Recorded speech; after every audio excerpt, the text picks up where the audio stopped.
The Grayscale material is the most basic material type in TerreSculptor.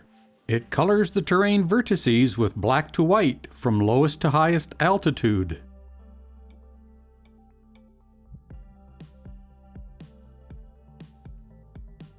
The only option on the Grayscale material is the detail texture. The detail texture can be enabled or disabled, and its texture UV tiling can be adjusted. The UV tiling is how many times the detail texture will tile across the terrain.